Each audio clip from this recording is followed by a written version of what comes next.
Welcome back to the Aesthetic Business Masters podcast, the show where we uncover the business strategies, leadership insights, and brand stories shaping the future of aesthetics. I'm your host, Nicole Montgomery, and today we're joined by a dynamic leader who brings a rare blend of clinical expertise and global business acumen to the conversation. Our guest is Lisa Johnson, Senior Vice President of Global Sales and Corporate Development at Epicutis. Lisa spent 15 years in a medical practice specialising in vascular surgery and aesthetics before transitioning into the business side of the industry. Her deep understanding of how skincare, laser treatments and aesthetic procedures complement one another gives her a powerful perspective on both patient outcomes and business growth. Lisa, it's wonderful to have you here with us. Welcome to the show. Thank you so much. I'm excited to be here. So before we get into the business of beauty, we're just going to have a little bit of fun and get to know you. We've already heard your professional bio, but if you could say the answer that first comes to your mind, and this will just take about 30 seconds. Okay, sounds good. Favorite drink? Coffee. Max said the same thing. The next question's coffee or tea. Skip that one. Early bird or night owl? Night owl, definitely. And favorite way to relax after a long week? Loving on my puppy. I have a French bulldog and she is just a little love sponge. So definitely loving on her. And as a business leader or mentor, who inspires you? Everybody that I get the opportunity to lead. I mean, that's one of the reasons I work so hard is because I have an amazing team of people that are putting their heart and soul into what they're doing. And so I would say they inspire me most. And one word that describes your leadership style? Laid back. That's fantastic. And something people might not know about you or be surprised to learn about you. Ooh, I studied martial arts as a child. My dad was a sensei, so I spent my whole childhood in martial arts and traveling around doing tournaments. Wow. Yeah. That's very cool. And perfect. Love these answers. So let's dive into Epicutus and your story. So you began your career in medicine, working closely with patients in vascular surgery and aesthetics. How has that hands-on clinical experience shaped your approach to leadership in a global skincare space? Well, so I started my practice as a physician's assistant back in 2003. So I always say I kind of grew up with the industry because back in 2003, there wasn't really an aesthetic industry. I mean, we had a couple of kind of professional channel skincare products. We had a few devices, but there wasn't as much technology as there is today. So I really got to be in this space when it was very small. It didn't really exist. And I feel like I kind of got to help kind of create this space, especially where I lived in Idaho. I had my practice in Idaho and there just wasn't a lot going on in Idaho back then. And of course, the town really boomed. The state has boomed a lot. So I really kind of got to grow up in this space and evolve as it's gone through. And so I think that's really shaped my kind of leadership role, just because I do remember when we didn't have all the options that we have today. And not everybody knows what it's like to pick from 3 really great medical grade skincare lines or 1 or 2 really great devices. Now, clinicians especially have so many options to choose from, which can be good or bad. So yeah, and I've seen it from the ground up and it's been really fun to watch and to be a part of. And what were some of the key lessons that you've carried forward from those years in practice? I think some of the key lessons for me is you can't always believe what you hear in marketing. I think a lot of companies really focus on marketing stories and they call them marketing spins.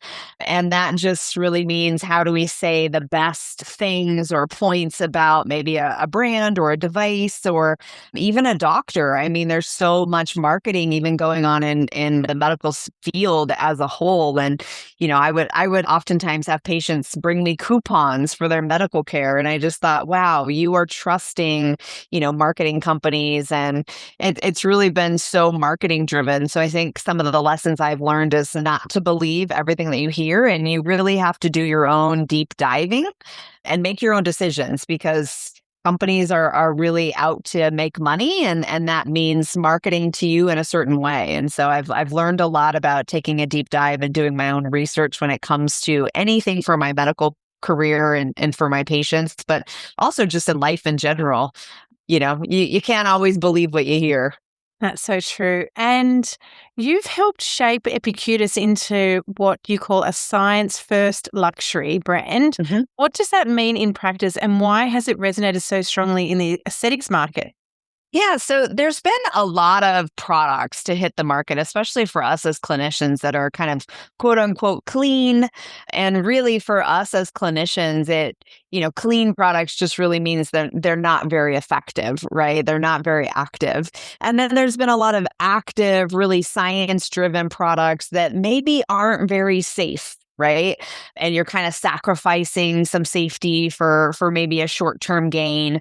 I think we do this a lot in medicine. Unfortunately, we're sacrificing some long-term benefit for just a real short-term improvement. And then there's been a lot of luxury products that have hit the market that don't really have anything special about them. And you can buy all those same ingredients with maybe a lesser expensive or a cheaper product. And so one of the things that I really wanted to do is bring a clean product, 100% safe, non-toxic, safe enough for moms to use during pregnancy or breastfeeding, and then very effective products too. So you're not having to sacrifice that kind of clean product for effective. And then having it look as good as it feels when you put it on the skin, because I think that's one of the things, especially in the clinical space, is it's got to look good on your shelf. It's got to look good on your bathroom counter. And it's got to feel really elegant when you put it on. I think I've seen a lot of products that, don't smell all that good. They have a very weird texture, and we're just kind of told, I know it's weird, but put it on anyway. And I think for me, I'm very busy. I travel a lot. When I'm getting ready for bed, I just want to have this nice, simple, luxurious experience. I don't want to have to worry about mixing something up or, putting something on that maybe doesn't smell all that good. And so one of the things that I really wanted to do with Epicutis is bring clean, highly effective, luxury look and feel to the brand. And I think we really are the first product to bring all three of those things together in one space and not sacrificing one or the other. And so that's one of the things that I'm most proud about, really launching Epicutis in the way that we've launched it. I think the other big factor with Epicutis is, if you are getting aesthetic treatments or you're on a journey to change your skin or look younger, this is the same product that you use throughout the entire journey.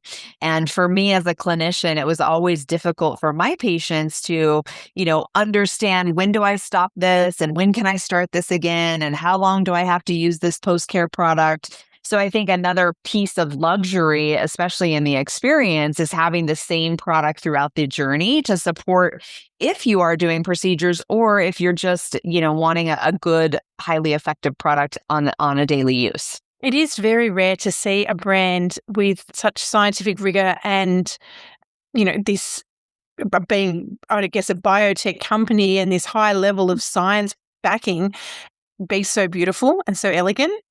Mhm.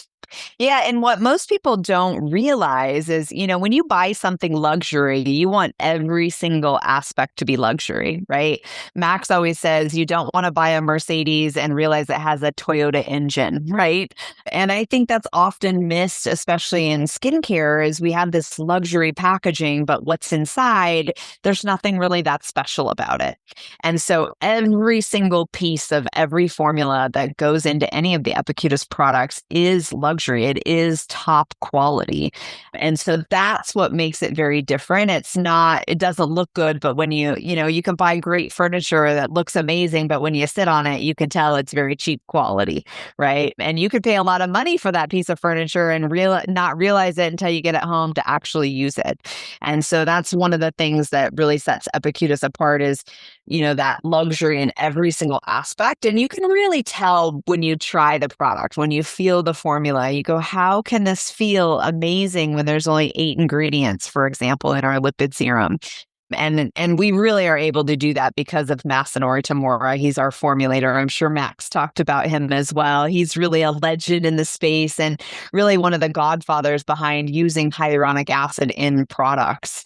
And so that luxury aspect is throughout the entire brand, and one of the things that we're very proud of. And also in terms of skincare products, when it feels really good and it's very simple, you want to put it on every day, and consistency is key with any kind of skincare product. So it really drives that consistent use, which of course drives skin health. The cleansing oil is just divine.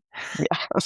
Yeah, and that's a unique product. I don't know if you've ever used oil cleansers in the past, but a lot of, especially younger clientele and acne prone clientele, you say oil and they say, no way, I would never use an oil cleanser. And I always like to get into the questions of why. I don't just take somebody recommend an oil cleanser when they say, no, I don't do oil. I just say, okay, that's fine, right? I like to ask why. Why don't you like oil cleansers? And everyone always tells me because I don't like that oil residue left behind. So that's one of the things we've very much solved with our oil cleanser is it feels amazing like you've experienced, but it doesn't leave any oil residue left behind. So that means every skin type can absolutely benefit from our oil and not have to worry about any kind of clogging of the pores or residue left behind after washing it. And you're not left feeling like you've been stripped of everything and anything on your skin. Yes. I always tell people it's a unique feeling because you feel clean, but not dry. And I think a lot of times in the past, when we've tried skincare products that you feel really clean, you feel really tight and really dry, like you're ready for that hydration. And with this oil cleanser, you feel really clean, but it's not dried out. You don't feel tight and your skin feels nice and supple. I find with patients, they do the most damage to their skin during the cleansing phase. They're overwashing, they're using too many acids or harsh cleansers, and they're really stripping the skin of what it naturally needs. I mean, I think that we understand that a little bit more as females with hair. Now it's like, oh, don't wash your hair every day because it needs that oil, right? It's the same with our skin. Although we do want to wash our skin every day, we just don't want to strip it of its natural oil and natural barrier function. I mean, we oftentimes forget that our barrier is consistent of dead skin cells. That's what's really protecting us from the outside world. But I think oftentimes we think, oh, we got to scrub it off. We got to be fresh all the time. And oftentimes I think people are thinking about taking away from their skin when they really should be thinking about what can I give back to my skin and put back. Absolutely. And the brand has a refreshing minimal product line. Can you explain why less is more has become such a powerful approach for both treatment protocols and retail? Yeah. So the less is more is really from a skin health perspective, right? So you want as few ingredients in each product and as few products as possible when it comes to the microbiome of our skin, which is a huge part of healthy skin. If you're really focused on the health of the skin, you need to be focused on the microbiome. And when you are putting on 4 or 5 steps twice a day, and those 4 or 5 steps all have 40, 50, 60 ingredients in each one, which is very common in skincare. If you turn around the back of the bottle or the box of any of the products on your bathroom counter, it's not surprising that there's 40, 50, 60 ingredients in each of those products. That means all of those bugs on our skin have to get used to 40, 50, 60 ingredients times 4, 5, 6, 7 steps twice a day. And so the minimal approach really focuses on the microbiome of the skin, or often called the hydrobiome of the skin. So that's first and foremost. And then the other part of it is what we've seen is most companies don't have a whole lot of SKUs because it's better for your skin. Most companies have a lot of SKUs because it's better for their bottom line. And you actually don't need separate eye products, for example, if your products are safe enough to go around the eyes. There's no reason for an eye cream. You can put the Hivia hydration all the way around your eyes. It has firming and tightening properties as well. So that's a beautiful eye product without having another SKU. a lot of times cleansers, when you're using these acidic cleansers, you need to have a toner after the cleanser to bring that pH back down because they're so acidic, right? With our products, everything is pH balanced for the skin. So you don't need to do anything to kind of bring that pH back down and get it back into homeostasis. So, and in terms of kind of our overall skin health, you want consistency and you want that minimal approach if truly your goal is this longevity of our skin, this long-term skin health. And that's really why the minimal approach in terms of health is a much better approach. The other thing in terms of retail is, I spent 15 years in the clinic selling products to patients. And oftentimes my patients would come and bring their boxes and they'd say, "Can you number these so I know how to use them in what step?" And I always said, if you have to number your boxes and you're that confused that you have to put them in your bathroom, within a certain order, you probably have gone too far.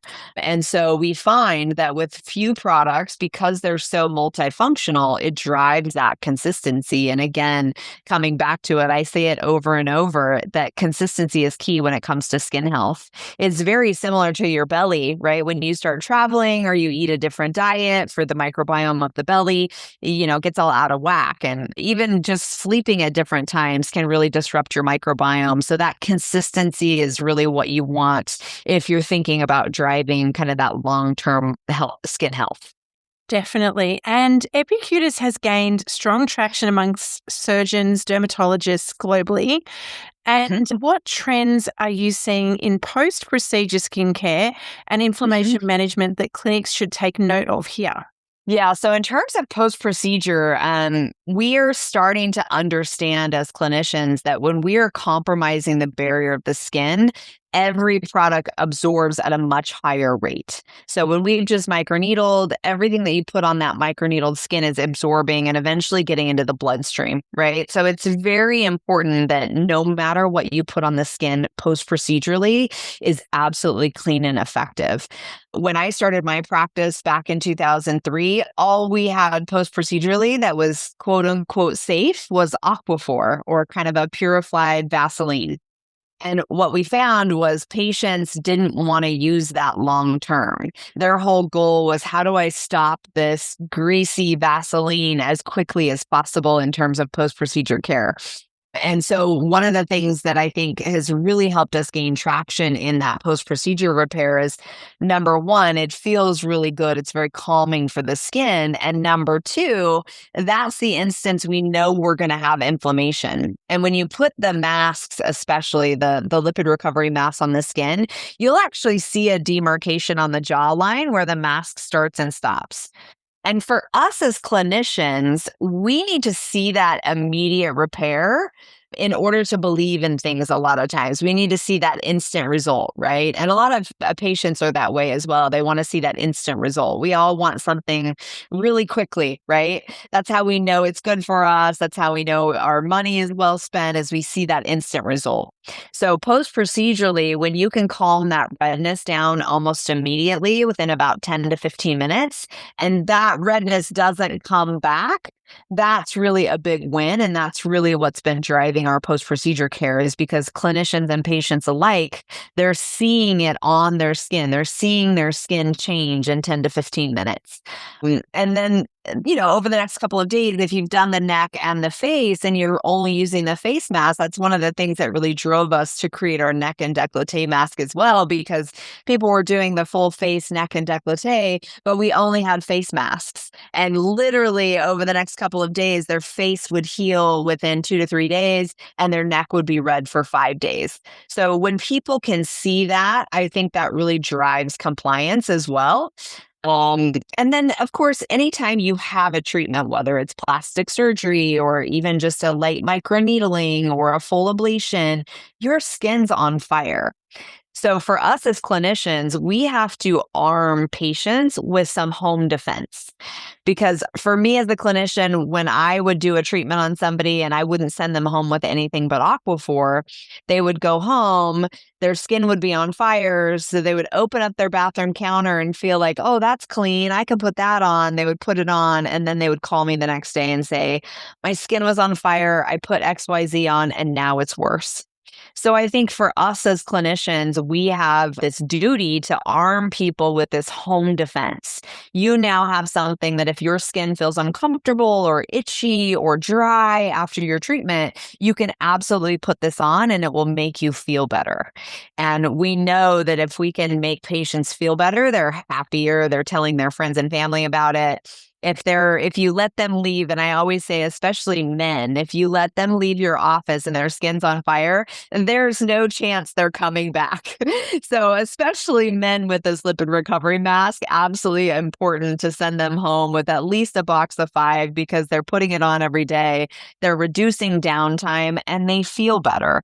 And I think the other big piece of post-procedure care is if we can get that inflammation calmed down and we're protecting all that new collagen and elastin that we're building in the clinic, and that's what protects their investment. That's what makes sure the money they're spending with you in the treatment room, they're getting the best outcome from.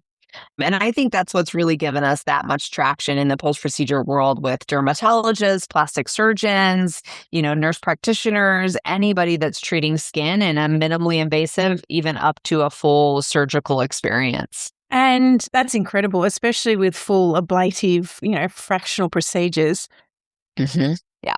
And how important is education and ingredient transparency in earning the trust of practitioners and patients? I think it's everything. I think, especially with what we've seen in the food industry over the last 20 years, we want to know where did the farm come from, or where did the products, what farm were they grown at?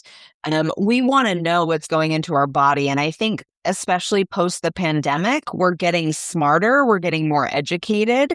And we're not just taking the marketing story for face value, right? We're really wanting to understand if that's going on our skin, eventually it's getting into our bloodstream.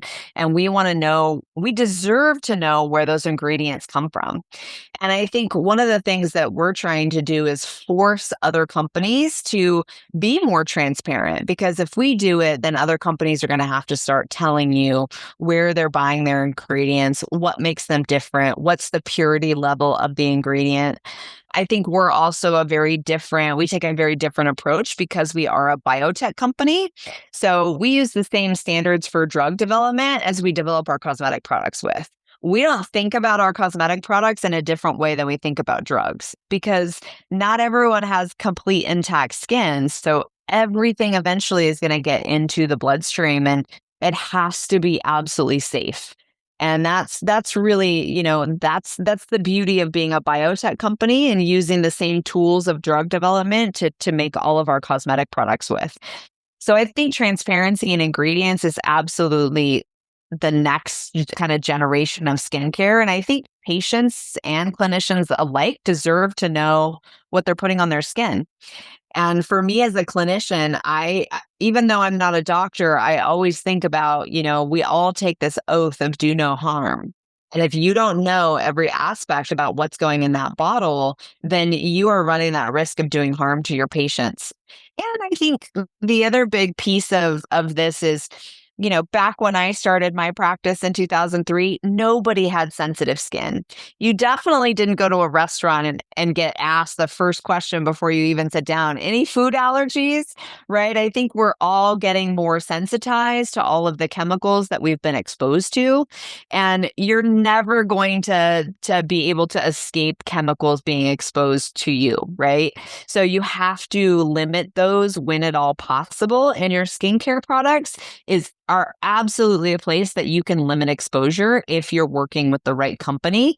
And so our goal is to really force other companies to be more transparent and to really tell patients what's in that bottle, because it's not just about how it looks, it's what's in that formula and where are you getting all of those raw materials, because eventually it's getting into my bloodstream. So true. And Lisa, Epicutis recently made a major investment in the Australian and New Zealand markets, Yes. establishing your new headquarters and logistics base in Balmain, Sydney. From a strategic perspective, what does this investment signal about Epicutis's long-term commitment to this region? Well, I think that, this region is more knowledgeable and more educated about skin health than any other region in the whole world. The first time I ever came to Australia a couple of years ago, I saw the kids out on the playground with their hats on and they had the long tails in the back. And you can see that, you guys have the highest UV index of anyone in the world, right? I was with somebody yesterday and he was showing me when he looks at the weather, he actually looks at the UV index every single day. No one else in the world is doing that. And so I think for you guys, and when we were strategically kind of looking at this market, we kind of thought to ourselves, Australians deserve Epicutis, right? It wasn't necessarily about, we weren't really ready to expand globally and to do all of these things, but it was kind of like, we felt like we had a duty to bring Epicutis here as quickly as possible because you guys really are fighting inflammation from the sun every single day. And so when we really thought about it, it was kind of, you guys deserve Epicutis and we're going to bring it to you as quickly as possible. And we really want to do it in the right way. We've been doing this for about 5 years. We've, with Epicutis since our launch, and we've worked with a lot of distribution teams around the globe. And really what we've seen is nobody does it the way that we do it. And nobody supports customers with education, product for staff, events, exposure, marketing like we do it. And so we are really moving in the model globally to only distribute ourselves. And so we really want to make those investments in all markets really moving forward and really starting with Australia, New Zealand, and Japan. Those are our 3 markets really this year that we're going to be focusing on moving into 2026 and putting a lot of time here. I mean, it's a long flight, but we really want to make sure that we get over here at least once a quarter, get in front of people, really give them exposure to our team, just like the United States has, just like the UK has had, just like the Middle East has had. And we're really excited about this market. Plus, Max loves it here. One of his best friends lives here, which is also really nice. So yeah, we're really excited about this market, and we just really believe that you guys deserve Epicutis and what it has to offer, and I think that it's going to take off really, really well here. And once people start trying the product, it's going to be gangbusters. Oh, we really do. Can I tell you, our no hat, no play and sunscreen every day hasn't always been that way. We have really learnt the hard way. I think it would be very hard pressed to find anyone who hasn't had a family member or close friend, pass away from skin cancer. Incidence of skin cancer is just so high, and we've got so many wonderful not-for-profit organizations, trying to raise awareness and whatnot. But even still, the trust has been so eroded over the years from, dodgy sunscreens and, I don't know. And it's hard for practitioners as well, or clinic owners, because, you'll recommend a brand because you're sold something and, believe that person. And then, of course, the results don't happen. So it's very exciting and very refreshing to have a brand that is backed by science and a biotech company that will actually deliver on its promises. And I really think the future is biotech. The future of skincare is biotech because more and more every day, we know these things that we're putting on are going in. I always tell people your pores are like a funnel right into the bloodstream, right? And if you have any kind of compromised skin, it's getting in really quickly. And so I really believe that the future is biotech. And with biotech companies, purity is their standard. And I know you guys have had a lot of issues, and really globally, there's been a lot of issues with skincare and byproducts. And that really is because most skincare companies kind of go to the same 3 or 4 CMOs, contract manufacturers around the globe to have their products made. And no offense to China, but most skincare companies are manufacturing in China. and you are not seeing how the facility is being cleaned. You're not seeing what's been made in that reactor prior to making your products. And when we actually started to look for different manufacturing partners, we would find that you actually have to pay more to clean the machinery in between filling your brand and someone else's. And that is not okay. And it's going to take companies like Epicutis and other people that are starting to follow to really make a stand and say, that's not okay. This is healthcare products. This is not beauty. This is not fashion. You can buy new clothes and change them and go with the trends. But when we're talking about what we're putting in our body, it really needs to be taken seriously. And so organizations like the EWG in the United States, companies like Epicutis and Cigna Biosciences, we're really forging that way to force other people to wake up. Because consumers deserve that, right? We're paying a lot of money for these products and we're believing, that they're safe, and they absolutely need to be. So we are working through the Australian registration right now to get our sunscreen approved. That's going to be the next product that we're bringing to the Australian market. And it is going to be a sunscreen like you guys have never seen before. And I really believe it's going to change the way you guys think about sunscreen. And it will really bring back some of that trust that you guys have lost with a lot of companies and different products. I mean, I see it, I read the news, I see what's going on here. And we really just want to be that company that brings it back to you guys in a product that you can trust, that you could put on your kids, that they're not going to have any hormone disruption because there's benzenes in the products and things like that. So, when you're talking about a skincare product, it needs to be safe enough for your 9-month-old and safe enough for your 90-year-old grandma and everybody in between. Oh, that's like a dream come true. And you often talk about education and partnerships. What does Epicutis provide beyond the products in regards to support for clinic owners to help grow and retain their clientele? Yeah. So up until this point, we really haven't spent any money on marketing. We've spent our dollars really getting product into people's hands, letting them experience it, and then decide for themselves.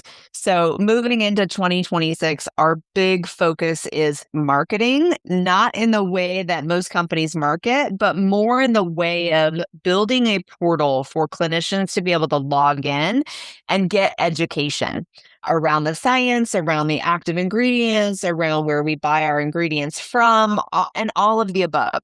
Because one of the things that I have seen is there's a lot of very well-educated estheticians or dermal therapists, as you guys call them here, that want to know all the science and that do understand the science of products.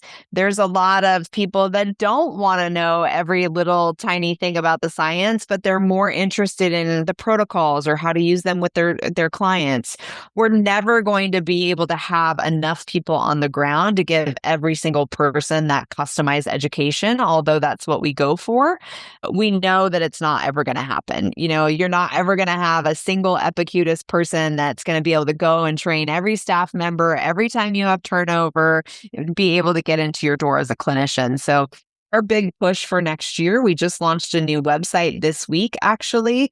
And part of that rollout is going to be able to have a portal with very organized education. So clinicians as well as consumers alike can go in and take as deep of a dive as they want to take. Maybe they want to go all in, all the way down to the actual molecules, the publications, but maybe they just want to take a surface level and figure out what's the best way to use this around microneedling, for example. And so we want to organize a portal for them to log into and be able to very seamlessly move throughout that.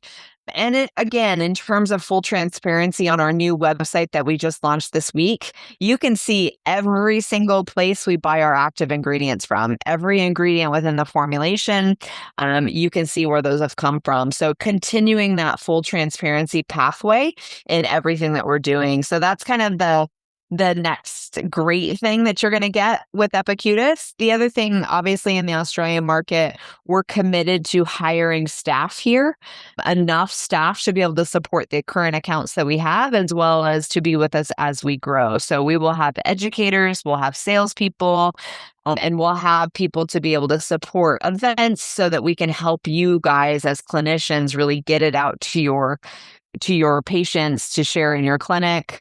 And so support and account servicing is really what we stand for, especially in the United States, and taking that same model everywhere that we go globally.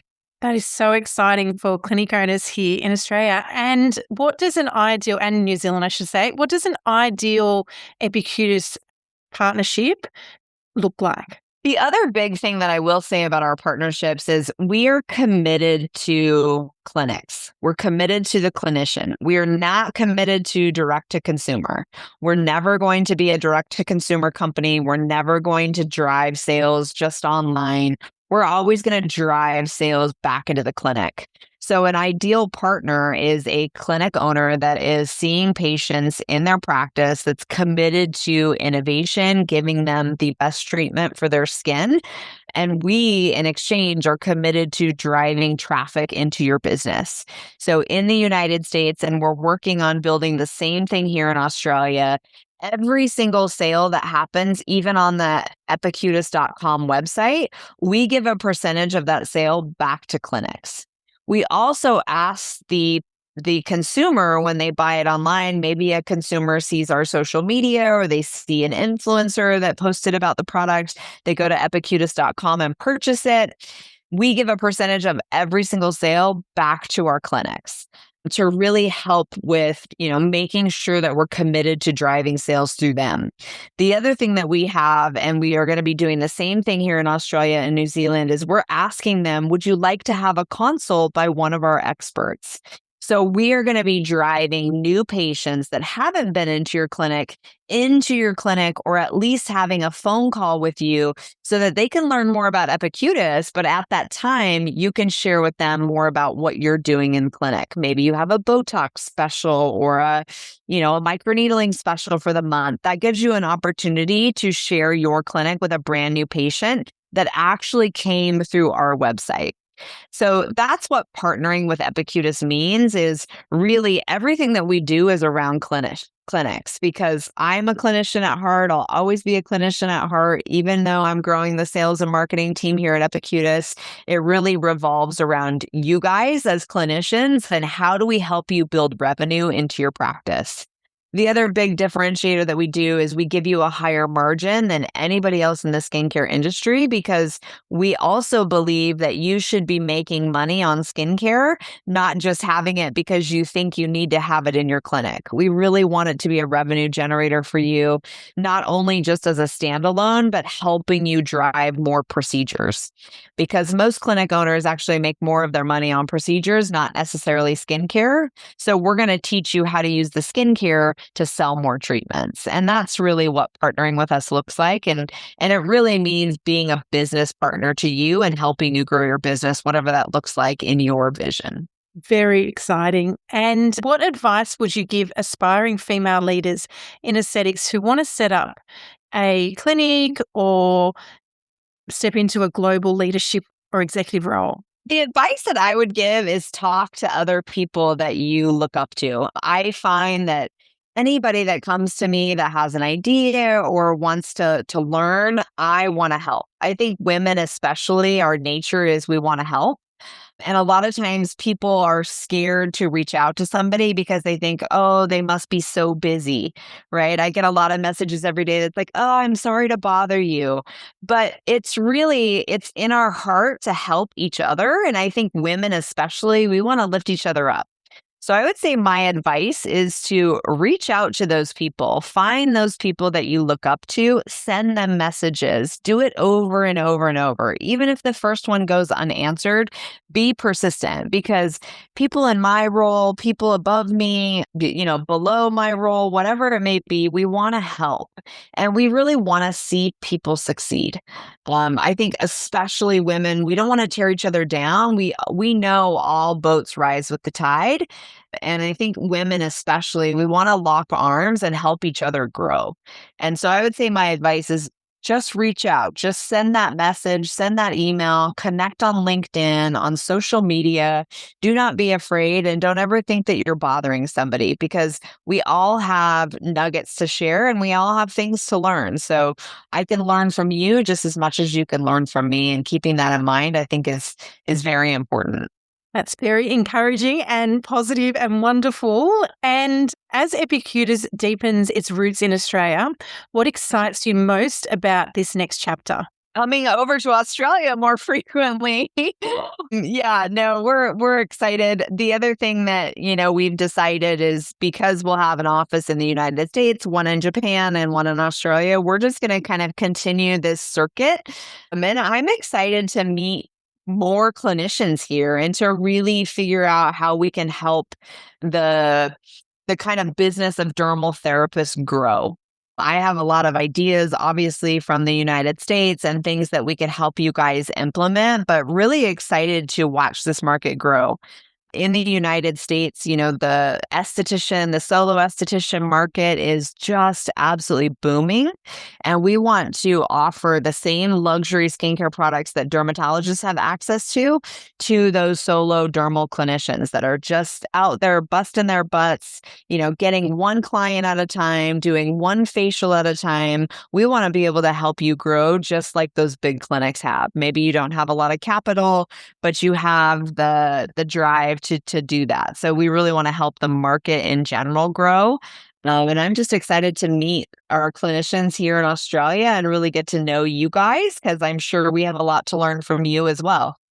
And finally, what's your message to clinic owners considering joining the Epicutis family and becoming part of this science-first, high-performing movement in skincare? So my message is, if you want to get the best results out of your treatments that you're doing, whether it be facials, microneedling, full ablative, you need to try Epicutis for yourself, because this will not only prep the skin so that you can go as deep as you want to go with those treatments, but it will also help shave down days off of your patient's repair time. And so if you want to help your patients protect their investment, be happy with their skincare, not be confused, you absolutely should reach out so that you can try product for yourself. As clinicians, we always like to try it for ourselves first. And that's one of the things that we're known for at Epicutis is if you have a clinic and you are at all interested in Epicutis, reach out to us, because we will absolutely send you product to try. We want you to see the results for yourself before you ever recommend it to your patients. So don't hesitate to reach out. That's what we do, is we give product because we know you're going to fall in love with it, just like we all have. And it's going to be a tool in your treatment room, whether it's just back bar or retail. It really will be a tool for you to help your business grow. Thank you so much for your time today, Lisa. It's been such a pleasure speaking to you. From your clinical practice to leading global strategy at Epicutis, it's an inspiring example of how deep scientific understanding can drive authentic long-term business success. Thank you so much, Nicole. I'm honored to be here, and I can't wait to connect more with you and connect more with your listeners as we continue to grow this market in Australia and New Zealand. Thanks, Lisa. Thank you.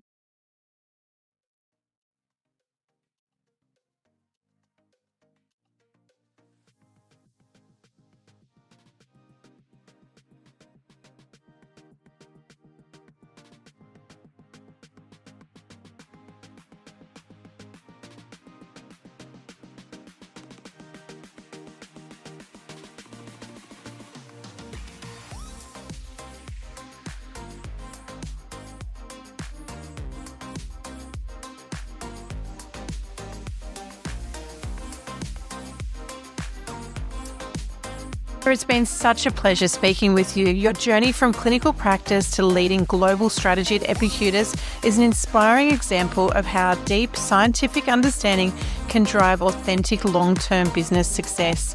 For our listeners, this conversation highlights the value of aligning with brands that prioritize education, science and partnership. With Epicutis' new Sydney headquarters, clinics across Australia and New Zealand can now experience faster service, tailored support and a true business partnership that extends far beyond the product. Thank you again, Lisa, for joining us and sharing how Epicutis is redefining what it means to build a science-first luxury skincare brand. For our listeners, if you'd like to learn more about Epicutis and its innovative approach to skincare science, you'll find the links in our show notes. And if this is your first time tuning in, the Aesthetic Business Masters podcast brings you expert conversations and actionable insights from leaders shaping the future of the aesthetic industry. Our goal is to help you build a business that's not just beautiful, but smart, sustainable, and profitable.